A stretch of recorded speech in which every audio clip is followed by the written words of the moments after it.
Hello again. So, this one is about a guy named Mooji. So,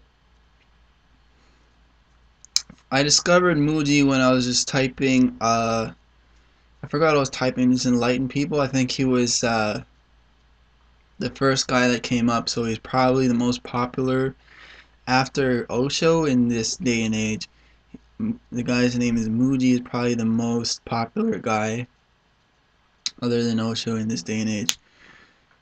So what this guy, look, if you can see the room, me and this Muji guy got some kind of a similar kindred taste because this guy's really artistic. Before he was an enlightened person, he was an art teacher.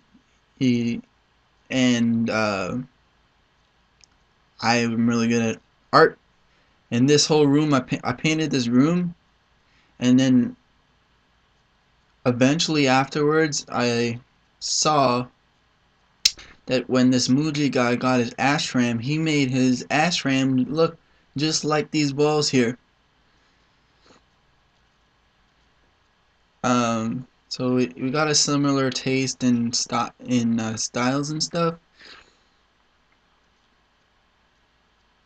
So because before that he was an art teacher. This guy's a good painter, and I think after he was a teacher, he became an incense salesman in London. So this guy Muji's main message is kind of like something that you can't escape from. He's the type of master that you can't escape from. Like you can hope and expect some type of thing from him, but you know he's always going to give you the same exact thing, and it's the most intelligent thing.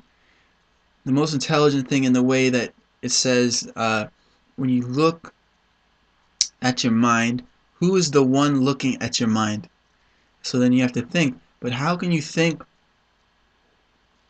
without using the mind? So how can you look at the mind and then you'll ask a question and he'll say, who is the one asking the question? Is it your mind or is it you? It's your mind. So who is the one looking at the one who's asking the question? So yeah, that's the point where it kind of gets confusing and people think it's a mystery. It's not a mystery. It's very simple.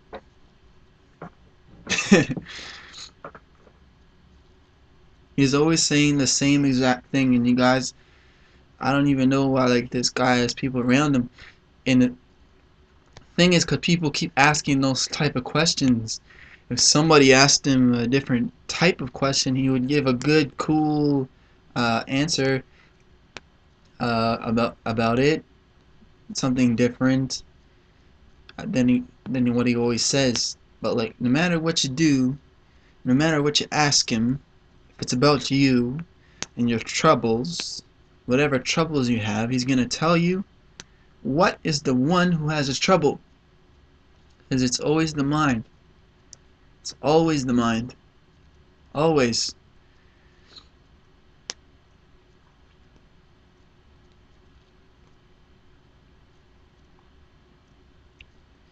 I noticed about the guy, uh, he, he always says the same thing, so his backdrops are always different. He's always saying the same things, but his backdrops are always different, because this guy's really creative in that way. But he's intelligent in the way that he's always gonna it's he's just that type of master. He's always gonna tell you the exact same thing.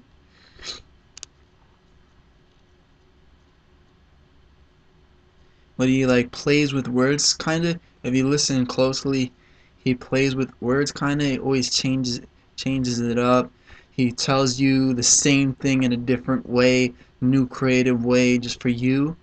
Because if you're right in front of him, he's gonna say it to you the way he's gonna say it to you. He's not a robot. It's just his way of telling you because it's the best way. It's direct, right in your face. It's like you go to him, he's like, and you're like, yo, what do I do? And he's bluntly like, yo, stop thinking and die right now. That's pretty much what he's saying, but So it's funny. That's his joke. That's his joke because it's really funny if you think about it. Because no matter what he says, same thing. And what he's pretty much saying is become enlightened, and you can do it, and do it. And then you're like, oh, but I don't know if I should do it. I have all these emotions, and the emotions are getting in the way, and sometimes I'm sad. And he's just like, yo, don't say anything. Just stop and die. In the mind doesn't mean die literally. Like this guy, I see him all the time. He like references his swords and like chopping your head off. You go to him, he's like, whoosh, whoosh, whoosh. That's what I want you to do. And people don't get it, but to me it's really simple. Beheaded, only metaphorically. This guy is an ashram in Portugal, which is Portugal. If you don't know where Portugal is, it's right on top of Africa. Right on top of Africa. The first, I think, it's the first country or second country. So it's strategically placed in a beautiful land in Spain. Isn't it Spain?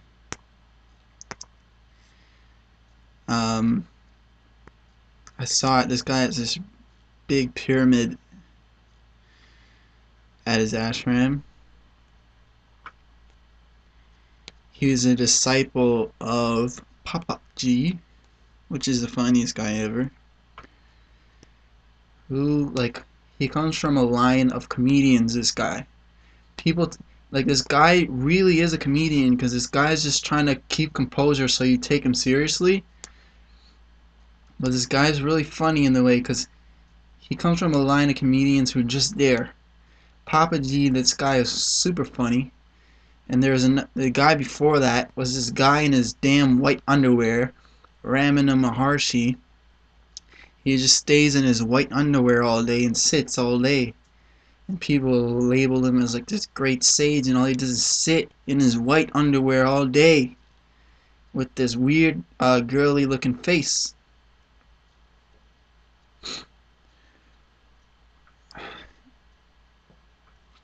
And then the Papaji was the disciple of Ramana Maharshi.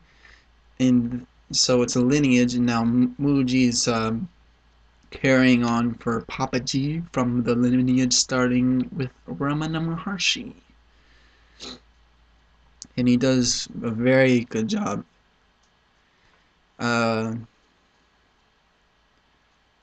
think he's the first dark brown master. Well, he's the first one that I've seen.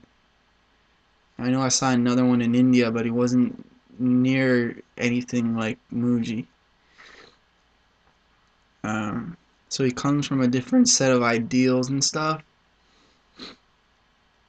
Coming from Jamaica and like all this weed and stuff. So it's like in Jamaica, like I'm pretty sure that like if you're not smoking weed, people are gonna think like, what's wrong with you? Like there's something wrong with you. So this guy was a rare soul, and he, I guess, stopped smoking weed. But I can easily, me myself, I looked at weed and I was like, I related it to enlightenment, and everyone does relate it to enlightenment. So the way people call weed like the Buddha, smoking that Buddha, this is also probably like the first guy who took that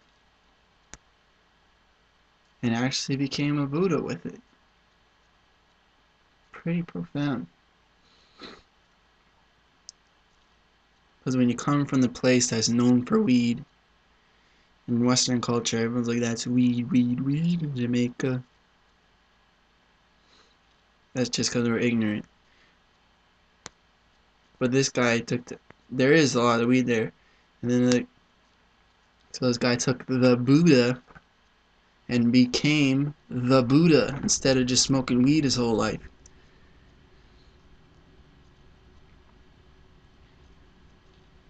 Um,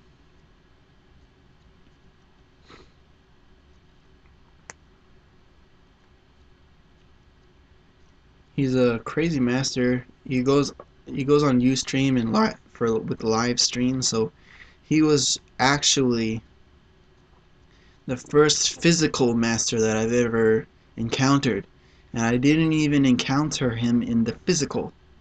I encountered him in the physical via live Ustream. But even though it was Ustream, I could tell that this guy knew me, was watching. And for some reason, this guy had some kind of psychic. Cause I think this guy like just goes with the flow in a Taoist way. Meaning he just goes with whatever he says. Like he doesn't try to do anything. He just does it. He doesn't limit himself to anything. The only thing he limits himself to is to like moving his eyes around so you think he's thinking, and like trying to keep composure, because this guy's really just at the end of the day, what I can say about him is he's just a mystic from the woods. This guy, just a guy in the woods. So when you go to him and you're expecting all this stuff from him, like he's never gonna give you your expectations. Instead, rather, he's gonna tell you what he always tells everyone, but he's gonna add little anecdotes here and there that are different and that will inspire you. He's not just singular that much, but he always says the same thing every time, bluntly, which is his main teaching again. But this guy's just a guy from the woods. Like, what's he even doing there? Like, this guy is not a master. He'll admit himself, like, I don't know what I'm doing here. He says he doesn't want to, he would rather not even lecture, but like, the people, like, he does it, the love, does it for the people.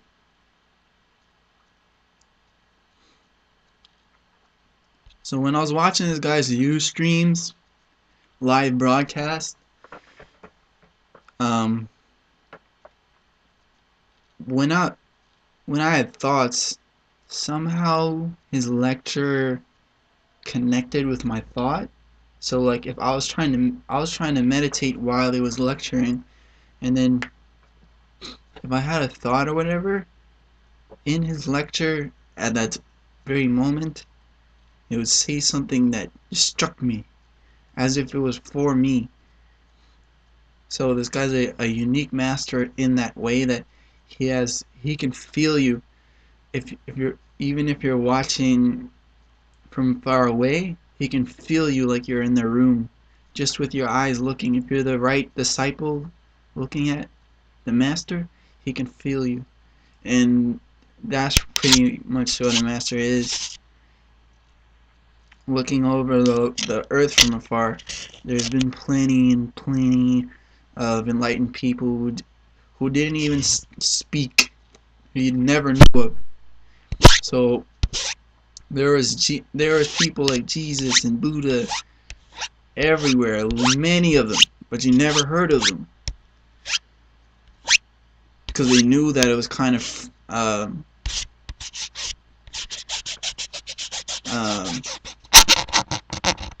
knew that there was no use to try to change people, and they probably just enjoyed the silence, and like they didn't have any need to, and their life didn't arrange in that way. But they added to the earth's spirituality, and they were being a master from afar. Even though you never met them or whatever, they were still mastering. They were still masters in helping people from afar in mystical ways that you can't even see. The same way that Jesus, after he died, he's still helping people to this day. Buddha is still helping people to this day. He doesn't have to be there physically, but he can help you. That's the same way as like a lot of those masters you never seen. So this guy is kind of like one of those masters you would never see, but you're seeing him, and he doesn't. So he's not a traditional master. He's just gonna tell you tell you what it is, bluntly. As I like him a lot, and I think he's he's definitely the greatest master right now. In this day and age, because there isn't a lot there. He's the most popular on YouTube. I saw the video of him as a disciple with the Papaji guy,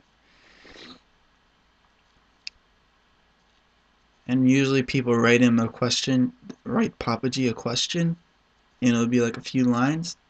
This guy wrote with no spaces. He filled the whole page from top to bottom. All this writing, telling his life story, and his question, of course, which is pretty unique, surprising.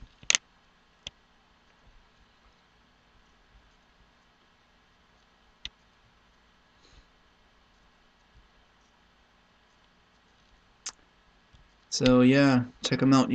Mooji.org. He has a program called Karma Yoga. So if you ever wanted to just do work on the ashram and without pay and just to be around the Mooji guy, you can visit him at his ashram, or you can work for him.